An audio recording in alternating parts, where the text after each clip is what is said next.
ماں باپ اپنی اولاد کو دیکھیں اور دیکھتے رہیں، وہ یہ چاہتے ہیں۔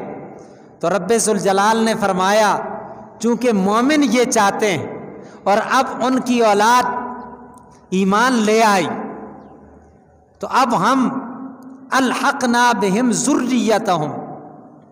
ہم ان کی اولاد کو بھی ان کے ساتھ ملا دیں گے۔ وما التناہم من عملہم من شیء، اب یہاں یہ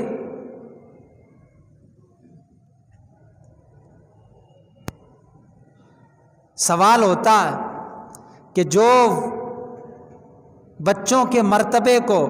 ماں باپ کے مرتبے کے برابر کر دیا جائے گا یا بچوں کو ماں باپ کے ساتھ ملایا جائے گا، تو آیا ماں باپ کے اجر و ثواب میں کچھ کمی کی جائے گی؟ جو اولاد کو ان کے ساتھ ملا دیا جائے، کچھ ان کے مرتبے کم کر دیے جائیں اور ان کو دے کر انہیں بھی جو ہے وہ ماں باپ کے برابر برابر اوپر والے مرتبے والوں کو نیچے کر دیا جائے اور نیچے والوں کو وہاں پہلے داخلہ دیا جائے اور داخلہ دینے کے بعد ان کے قریب قریب کر دیا جائے۔ تو رب نے فرمایا کہ وما التناہم من عملہم من شیء، ہم ماں باپ کے عمل میں کچھ کم نہیں کریں گے۔ رب اتنا فضل فرمائے گا کہ ماں باپ کی وجہ سے رب ذوالجلال ان کی مومن اولاد کو جنت میں بھی داخل فرمائے گا اور جنت میں اعلیٰ مراتب سے بھی سرفراز فرمائے گا، جنت میں اعلیٰ مراتب سے بھی سرفراز فرمائے گا۔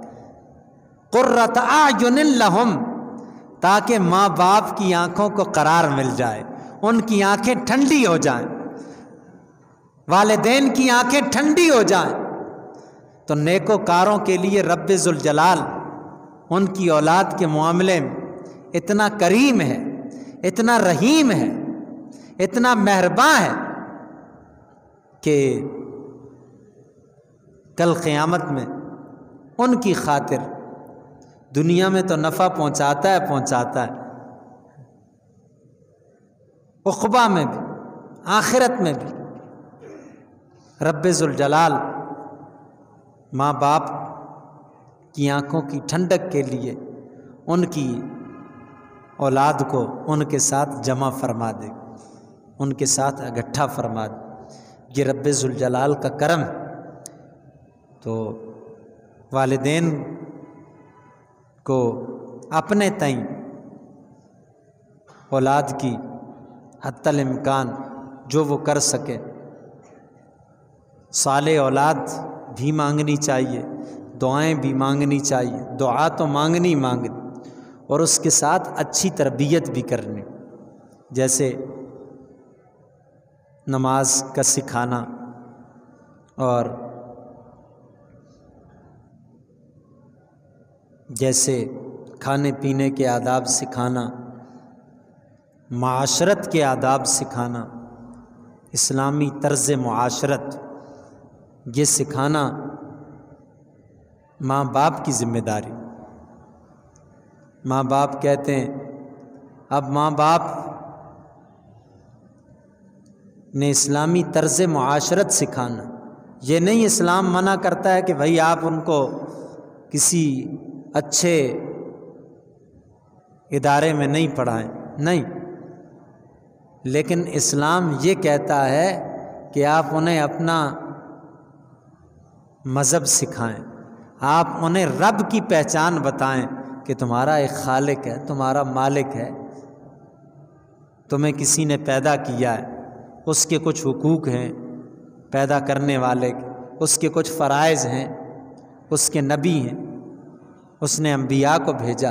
یعنی دینی تعلیمات اسے سکھائی جائیں، پڑھائی جائیں، اور اس کے لیے بھی اچھا انتظام و انصرام کیا جائے، اچھی سوچ، اچھی فکر دی جائے۔ اسی لیے گھر میں نماز پڑھنے کا حکم دیا گیا، فرائض کے علاوہ گھر میں نماز پڑھی جائے۔ تاکہ اولاد جو ہے وہ دیکھے گی تو نماز پڑھے گی۔ اب والدین چاہتے تو یہ ہیں کہ میرا بچہ فرما بردار ہو، میرے حکم کے مطابق چلے، جو میں کہوں وہ ویسا ہی کرے، میں کہوں کہ کھڑے ہو جاؤ تو وہ کھڑا ہو جائے، میں کہوں بیٹھ جاؤ تو وہ بیٹھ جائے، لیکن اس کے لیے وہ اعلیٰ سے اعلیٰ، اچھے سے اچھے، مہنگے سے مہنگے اسکول کا انتخاب کرتے ہیں، اور اس کے کہنے پر اعلیٰ سے اعلیٰ موبائل لے کر جو ہے وہ اسے دیتے ہیں، یہ انتظام کرتے ہیں اللہ ماشاء اللہ اس طرح کی۔ اور اگر والدین کسی ادارے میں بھی بھیجتے ہیں، مدرسے میں، تو اسکول کے لیے تو فکر مند ہوتے ہیں، لیکن مدرسے کے لیے ویسے فکر مند نہیں، فکر ہی نہیں ہے، جا رہا ہے نہیں جا رہا ہے، کب جا رہا ہے کب آ رہا ہے۔ تو خود من حیث المجموع امت مسلمہ نے جو اپنی اولاد کی تربیت کا معاملہ کیا، اس میں بہت سارے نقائص، بہت ساری کوتاہیاں، وہ نقائص نہیں ہونے چاہیے، وہ کوتاہیاں نہیں ہونی چاہیے، خاص طور پر دینی حوالے سے، شرعی حوالے سے۔ ہم تو شریعت کے پابند ہیں، اللہ رسول کے پابند ہیں، ان کے فرمودات کو ہم نے سامنے رکھنا ہے، اس کے مطابق ہم نے اپنی اولاد کو پروان چڑھانا ہے، نہ کہ جو مغرب کہہ رہا ہے۔ ہم تربیت مغرب کے خطوط پر کرتے ہیں اور ان سے توقع جو ہے وہ اسلامی نتائج کی کرتے ہیں، تو وہ تو ہمارے پاس جو ہے وہ بالکل ہم جس نہج پر ان کی تربیت کریں گے، جیسا ہم جو ہے وہ بیج بوئیں گے ایسا ہمیں پھل ملے گا، جو ہم بوئیں گے وہی کاٹیں گے۔ تو اس لیے ہم نے جب بچوں کی کاشت کرنی ہے تو وہ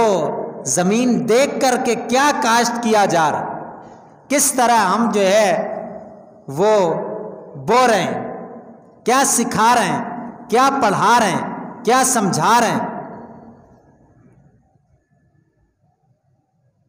یہ ہمارے اوپر۔ اور جو ہم سکھائیں گے، جو پڑھائیں گے، جو سمجھائیں گے، جیسا ماحول فراہم کریں گے ویسا ہی ہوگا۔ اب اگر مدرسے میں 2 گھنٹے کے لیے بچہ آئے گا تو 2 گھنٹے میں وہ اتنا نہیں سیکھ پائے گا جتنا وہ 5 گھنٹے میں سیکھے گا یا 4.5 گھنٹے میں سیکھے گا، اور پھر 4.5 گھنٹے وہ اور باقی گھر کے گھنٹے 2 گھنٹے آپ اس میں سے نکال لیں تو 23.5 گھنٹے اس میں سونے کا بھی آپ نکال 7 گھنٹے 7.5 گھنٹے سونے کے نکال، باقی جو ٹائم ہے وہ اس ٹائم میں کہاں بیٹھ رہا ہے، کیا کر رہا ہے، دوست کون ہے، گفتگو کیسی کر رہا ہے، بات چیت کیسی کر رہا ہے، یہ ساری چیزیں تربیت کا انداز، اسی سے تربیت ہوتی۔ اور اگر غلطی کر رہا ہے تو اس کی سرزنش کی جائے، سمجھایا جائے، بتایا جائے، پھر سزا دی جائے۔ اللہ کے نبی صلی اللہ علیہ وسلم کا ارشاد ہے، لا ترفع العصا عن اہلک ادبا لهم، اپنے اہل سے لاٹھی کو مت اٹھاؤ، ادبا لهم، ان کو ادب سکھانے کے لیے۔ یہ نہیں ہے کہ ہر وقت آپ جو ہے وہ مار پیٹ کرتے رہیں، نہیں، یہ بھی نہیں کہ آپ بالکل چھوڑ دیں، سرزنش بھی نہ ہو، آپ کا خوف ہی نہ ہو، آپ سے ڈریں ہی نہیں، آپ سے گھبرائیں نہیں، دونوں چیزیں۔ تو اولاد کی اچھی تربیت کی جائے، اور اس کے لیے دین لازمی، والدین کا بھی دیندار ہونا لازمی، والدین کا بھی اللہ اور اس کے رسول صلی اللہ علیہ وسلم کا کہ حکم کا پابند ہونا لازمی، ان کا فرمانبردار ہونا لازمی۔ اب اگر والدین بچے کو باہر بھیجیں گے، دروازے پہ دستک ہوئی، والد صاحب آرام کر رہے ہیں، محو استراحت ہیں، بچے کو کہہ رہے ہیں جاؤ بیٹا کہہ دو ابو گھر پہ نہیں ہے، تو بچہ تو جھوٹ ہی سیکھے گا، جھوٹ خود بچہ سکھا رہا ہے، بچے کو سکھایا جا رہا ہے، بڑا ہو کر بچہ بھی پھر اسی طرح کرے۔ تو بچے کو بہت زیادہ یہ جو بچپن کی زندگی ہے، اس کے لیے بچہ جو ہے جو سنتا ہے وہ سیکھتا ہے، جو دیکھتا ہے وہ سیکھتا ہے۔ اب ایک بچہ وہ کہیں بھی کسی بھی گھرانے میں پیدا ہو، آپ اس کو کسی دوسرے گھرانے میں دے دیں اور وہ وہاں جو ہے پرورش پائے، سندھ میں ولادت ہوئی، عرب میں جا کر پرورش پائی، پرورش کرنے والے عربی تھے تو بچہ عربی بولے گا، اس لیے کہ اس نے سنا ہی، وہ جو سنے گا وہ بولے گا۔ ماں باپ جو زبان بول رہے ہوتے ہیں بچہ وہی بول رہا ہوتا ہے، اور اگر اس کی تربیت ماں باپ کے علاوہ کوئی اور کرے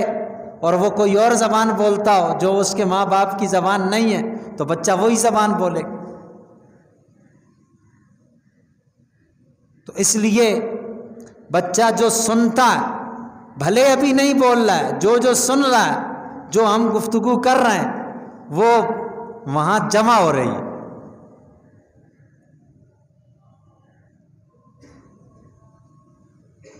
جمع ہو رہی، پھر بعد میں وہی ہو، ویسے ہی اس کے پاس جو ذخیرہ،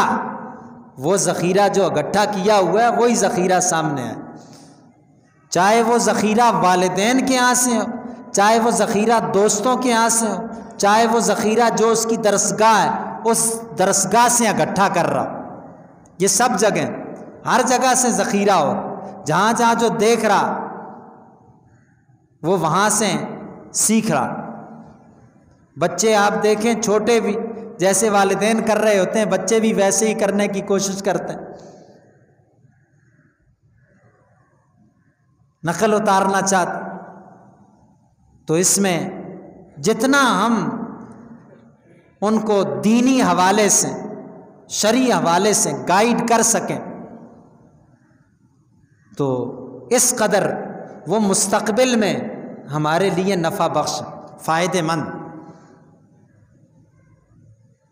اور والدین بھی توجہ دے، اور رب کے فضل و کرم سے اچھے اساتذہ اور اچھے مربی، اساتذہ بعض اوقات اچھے ہوتے ہیں لیکن ہر اچھا استاد ایک اچھا مربی نہیں ہے، اور یہ بھی ضروری نہیں کہ ایک اچھا مربی ایک اچھا ٹیچر بھی ہو۔ تو اچھا مربی میسر آ جائے تو یہ رب ذوالجلال کا فضل و احسان ہے، یا ماں باپ بہترین مربی، یہ بھی رب ذوالجلال کا احسان ہے۔ تو والدین کی یہ بھی ذمہ داری ہے کہ اولاد کی تعلیم کا اور تربیت کا دونوں کا اہتمام و انصرام کریں۔ والدین اہتمام و انصرام کریں تاکہ جو ان کی مستقبل کی والدین کو فکر ہوتی ہے وہ فکر صرف مالی حوالے سے نہ ہو، نظریاتی اور فکری اعتبار سے بھی ہو۔ آج مغربی دنیا ہمارے نظریات پر، ہمارے افکار پر حملہ آور ہے، ایسے میں ہم نے اپنے بچوں کو اپنے دینی نظریات، اپنے دینی افکار بتانے، سمجھانے، ان کے دل و دماغ میں بیٹھانے۔ اگر ان کے دل و دماغ میں بیٹھا ہوگا تو کوئی بھی ان کو ان کے نظریے سے، ان کی فکر سے ہٹا نہیں سکے، وہ پختہ ہوں گے، مضبوط ہوں گے۔ تو ہم نے خود مضبوط کرنا، اپنے گھر سے، اپنے اداروں سے، اور جب ہم انہیں نظریاتی فکری اعتبار سے مضبوط کریں گے تو ہمارا معاشرہ بھی مضبوط ہوگا کہ معاشرے کے افراد تربیت یافتہ ہیں، اور ہمارا ملک بھی مضبوط ہوگا کہ ملک کے افراد جو ہے وہ تربیت یافتہ ہیں۔ تو بچوں کی تربیت بڑا دشوار اور مشکل مرحلہ ہوتا ہے، بہت دشوار اور مشکل مرحلہ۔ ان سے پوچھا جائے، کام کرنے کا کہا جائے، ذمہ داری لگائی جائے، پھر اس پر پوچھا جائے اور اچھا کام کیا جائے، ان کی اچھائی پر ان کی حوصلہ افزائی بھی کی جائے۔ یہ نہیں کہ غلطی پر ٹوکا جا رہا ہے اور اچھائی پر جو ہے ان کی تحسین نہیں کی جا رہی، ان کی حوصلہ افزائی نہیں کی جا رہی، نہیں، اچھائی پر حوصلہ افزائی کی جائے، ان کو باقاعدہ انعام دیا جائے تاکہ ان کی زیادہ رغبت ہو اچھا کام کرنے کی طرف، انہیں امتیاز ہو کہ اگر ہم ایسا کریں گے تو پھر ہمیں ڈانٹا جائے گا، ہماری ڈانٹ ڈپٹ ہوگی، ہماری سرزنش کی جائے، ہمیں سزا ملے گی، اور اگر ہم ایسا کام کریں گے تو ہمیں انعام ملے گا، ہماری تحسین ہوگی، ہماری تعریف ہوگی۔ تو اس طرح اگر دینی خطوط پر ہم اولاد کی تربیت کریں گے تو سید عالم صلی اللہ علیہ وسلم نے ارشاد فرمایا، کسی والد نے اپنی اولاد کو بہترین ادب سے بڑھ کر، حسن ادب سے بڑھ کر، اچھے ادب و آداب سے بڑھ کر کوئی تحفہ نہیں دیا۔ بینک بیلنس اور مال و دولت یہ اگر ہوں اور اچھے ادب و آداب نہ ہوں تو بہتیرے لوگ اس مال و دولت کو آنن فانن ضائع کر دیتے، گنوا دیتے۔ جو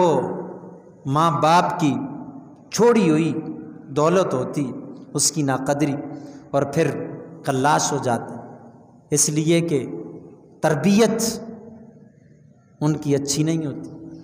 ان کی سوچ درست نہیں ہوتی، ان کا نظریہ صائب نہیں ہوتا۔ تو اس لیے مال کی بھی اہمیت سمجھائی جائے۔ رب ذوالجلال نے اس حوالے سے بھی تربیت کی اور فرمایا وَلَا تُؤْتُوا السُّفَهَاءَ أَمْوَالَكُمُ اللَّاتِي، نادانوں کو اپنا مال نہ دو، یعنی بچے ضائع کریں گے، نہ سمجھیں ضائع کریں گے، نہیں، وَلَا تُؤْتُوا السُّفَهَاءَ أَمْوَالَكُمُ اللَّاتِي جَعَلَ اللَّهُ لَكُمْ قِيَامًا، جو اللہ نے تمہارے قیام کا، جو تمہاری گزر اوقات کا ذریعہ بنایا، یہ مال، اس کی اہمیت کو باقی رکھنا۔ اولاد کی بھی اہمیت ہے، مال کی بھی اہمیت، گو کہ اولاد کی پہلے اہمیت، مال کی بعد کو اہمیت، لیکن اولاد کو مال کی اہمیت سکھانی ہے، اولاد کو مال کی اہمیت بتانی ہے کہ تربیت یہیں سے ہوگی۔ اور یتیموں کے متعلق رب نے فرمایا یہ تو یتیموں کا مال اگر کسی کے پاس ہو، کوئی ایسا بچہ جو نابالغ ہے، اس کے والد انتقال کر گئے، اب اس کے سرپرست کے پاس اس کا مال ہے، اس بچے کا جو مال ہے اس سرپرست کے پاس ہے، تو شریعت اس کو بھی یہ کہتی ہے کہ وہ اس بچے کو اس کا مال نہ دے، جو اس بچے کے مصالحے ہیں، جو اس بچے کے کام ہیں، اس سے متعلقہ امور ہیں، اس کی بہتری کے لیے جو امور ہیں ان میں وہ خرچ کرے، اور پھر فرمایا وابتلوا الیتامی، ان یتیموں کو آزماتے رہو، کچھ رقم دے کے، کچھ پیسے دے کر کہ یہ کہاں خرچ کرتے ہیں، یہ کیسے خرچ کرتے ہیں، اور یہ پیسے کی اہمیت کو، مال کی اہمیت کو سمجھتے بھی ہیں یا نہیں سمجھتے۔ یعنی کچھ رقم اگر وہ اس کی اہمیت سمجھ رہے ہیں کہ یہ مال ہے، اس کی اہمیت ہے، اور یہ بہت محنت کے بعد، بہت مشقت کے بعد حاصل ہوتا، یہ تربیت کا انداز، تو پھر تم اس کے بعد حتی اذا آنستم منہم رشدا فادفعوا الیہم اموالہم، فرمایا جب تم ان سے سمجھداری محسوس کرو کہ نہیں یہ سمجھدار ہیں، اب یہ مال کی اہمیت کو سمجھ رہے ہیں، فرمایا کہ اگر تم محسوس کرو ان سے سمجھداری، فادفعوا الیہم اموالہم، تو یتیموں کے جو مال تمہارے پاس ہیں ان کے سمجھدار ہونے کے بعد، ان کے مال کی اہمیت کو سمجھنے کے بعد پھر تم انہیں ان کے مال دو۔ تو اسی طرح اپنی اولاد کے متعلق ان کو مال دے کر ان کی جانچ کی جائے، پرکھا جائے کہ یہ مال کی اہمیت کو کس قدر سمجھتے ہیں، اور یہ ان کی تربیت کا حصہ، تاکہ مال کی اہمیت کو وہ سمجھیں۔ کل اگر خود ہی وہ مال کماتے ہیں تو پھر وہ مال کو ضائع نہیں کریں، اس کے لیے بھی شریعت مطہرہ نے اصول و ضوابط دیے۔ تو اولاد کا حصول، اولاد کے حصول کی تمنا، یہ چونکہ شریعت میں پسندیدہ عمل، تو شریعت میں یہ بھی پسندیدہ عمل کہ اولاد کی اچھی تربیت، اولاد کو اچھی تعلیم دی جائے، اور تعلیم میں قرآن و سنت کو نظر انداز نہ کیا جائے، قرآن و سنت کو مقدم رکھا جائے، دین کو مقدم رکھا جائے۔ اس میں من حیث القوم امت مسلمہ غفلت کا شکار، کالجز میں، یونیورسٹیز میں پڑھاتی ہے، مختلف اسکولز میں پڑھاتی ہے، تو وہ ہزاروں روپے خرچ کرتی کہ اس کے نزدیک جو ہے وہ انگلش تعلیم کی اہمیت، ہزاروں، اور ان بچوں کو پڑھانے کے لیے جو مختلف اسکولز میں پڑھ رہے ہیں، ان کو پڑھانے کے لیے جو ٹیوٹر رکھے جاتے ہیں، ان کو بھی ہزاروں روپے ٹیوشن کی فیس دی جاتی، ایک ایک سبجیکٹ کی 2,000 2,500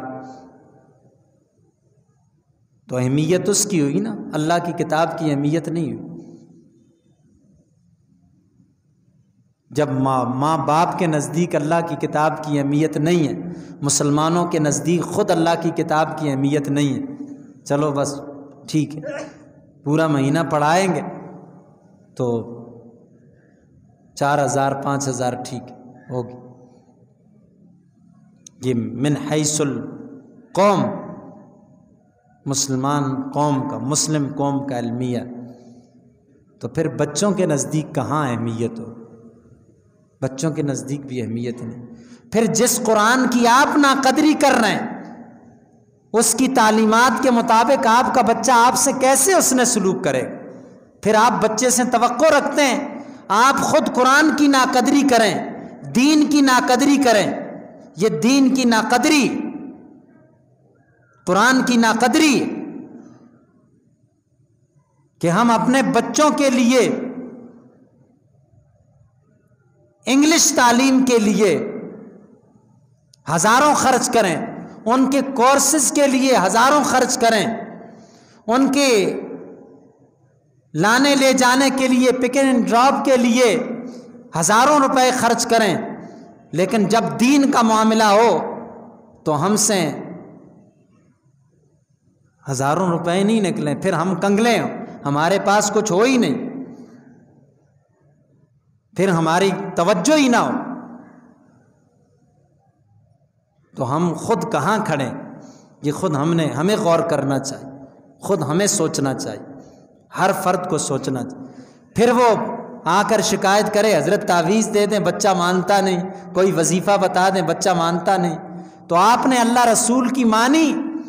آپ اللہ اور اس کے رسول کے حکم پر چلے، دینی خطوط پر تربیت کی، شرعی خطوط پر تربیت کی، نہیں کی تو پھر یہ آپ کو اس کی سزا مل رہی۔ اللہ تعالیٰ معاف فرمائے،